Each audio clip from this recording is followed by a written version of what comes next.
Would you buy real estate in cash? Does that even make any sense? Would you buy 20 properties in cash? That's what I did. I currently own 30 doors, but the first 20 of those are paid off. And I have mixed feelings about doing this. I'll discuss why I paid off my primary residence and then went on to buy 20 rental properties in cash, and how my opinion on whether or not that was a good idea has changed over the years. I bought a house in Alexandria, Virginia, near DC, for $280,000 in 2003. I thought it was the worst mistake of my life, and I was sure I was drastically overpaying. 2 years later, it was worth $400,000. Wow, I love real estate. At the time, I had read a book by Dave Ramsey called The Total Money Makeover. He had great advice about paying off debt, but the most odd point of the book was he advocates paying off your primary residence and paying off rental properties. This sounded kind of cool to me. So my spouse and I paid off our townhouse over the course of the next 7 years.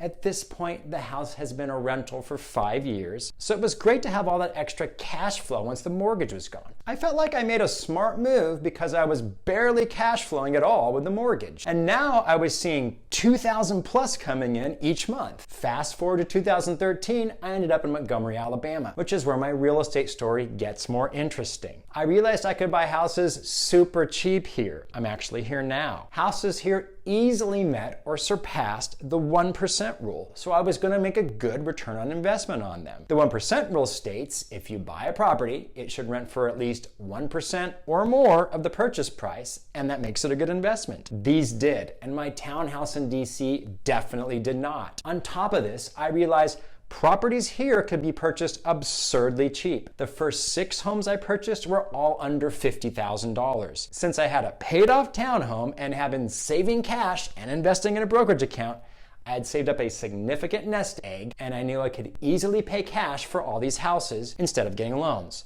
I also realized that it would give me a much higher cash flow without the need to pay a mortgage each month. I noticed getting a small loan is pretty much just as expensive as getting a big loan, so it didn't seem worth it to me. I purchased 6 houses in cash over the next 10 months. Then I moved overseas to Germany and continued buying properties from there. When I ran out of money around the 10 property point, I sold my paid off townhouse and continued buying. Now I own 20 single-family homes in Montgomery, Alabama, and had no debt to my name. So this is the obvious question I can hear you thinking right now. Why not use leverage to buy these properties? You could control many more properties with the same money. In theory, I could have 80 single-family homes leveraged for the same amount of money it would take to own 20 outright. This assumes I need to make at least a 25% down payment. Not to mention when I control 80 houses instead of 20, how much more money I would make when my portfolio appreciates 20 or 30%. That number alone could reach 7 figures. I could then refinance,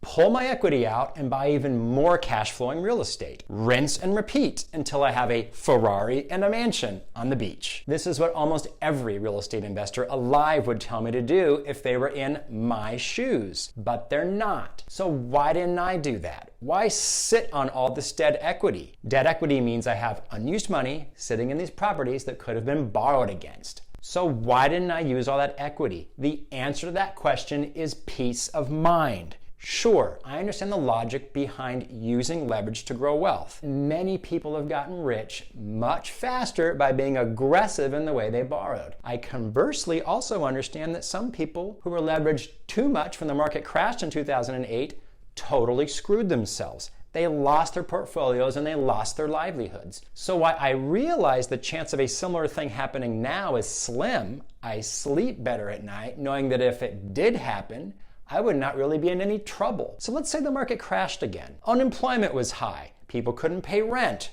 or their mortgage. How would that affect me with my paid off properties? Well, instead of being worried that I couldn't make my bank payments each month, I would just be mildly annoyed that I was getting less rent than I used to. But here's the strangest thing about my experiment with debt-free real estate. COVID-19 happened. Now, to be fair, the real estate market still hasn't taken the dump that everybody thought it would. In fact, it's still booming as of May 9th, 2021. For me, COVID-19 really made no difference in the amount of problems I had collecting my rent payments.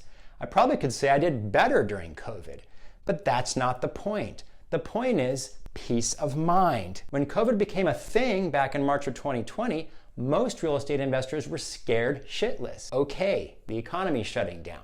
For how long? What if my tenants can't pay rent next month? What if it becomes 6 months or a year? We all panicked. Well, most panicked. I didn't. I wasn't the least bit concerned about losing anything. I had no debt, no mortgages. I was just annoyed over the prospect that several tenants, maybe all tenants, might stop paying rent. I was annoyed instead of scared shitless. That is what I call peace of mind. You can't put a price on it. It means something to me. Let's now discuss the economics behind buying real estate in cash. I'll admit, when I first heard Dave Ramsey discuss paying real estate off, I thought it was the smartest thing in the world. I was convinced he was right and everybody else was wrong. When I paid off my first 6 single-family homes, I thought I was like the caveman who discovered fire. I was convinced this was the wave of the future. I did a bunch of research modeling paying cash versus using leverage over a lifetime of investing in real estate. I discovered a pretty important thing. You were usually better off with leverage. It makes more financial sense to use leverage to buy rental properties. Even looking back at my decision to pay off my primary residence, had I instead invested that money in the stock market and kept the 30-year fixed loan, I would have come out ahead today, especially considering the tax advantages and appreciation. But that's not really the issue here. Yes, it makes more financial sense to use leverage. It's better on paper. The math makes sense, but life isn't about just math. It's about how we feel. It's about what we value, what makes us comfortable. Mostly, it's about doing what makes us happy. Guess what? I'm happier with less debt. Here's a strange addition to this conversation. Since March of 2020, when the pandemic started, I began taking on real estate debt. I had none, no debt to my name, but I've borrowed around $1 million since then. Why? Because I can afford to do it without adding much risk to my overall financial situation. I still have a comfortable debt to equity ratio. There is no rule that says I have to be no debt or leverage to the hilt. The answer for almost everyone is in the middle somewhere. We all have to figure that out for ourselves. It's our risk tolerance. What do you think about what I've done with real estate in my life? Comment. Send me an email, rich@richonmoney.com. This is Rich on Money, signing off.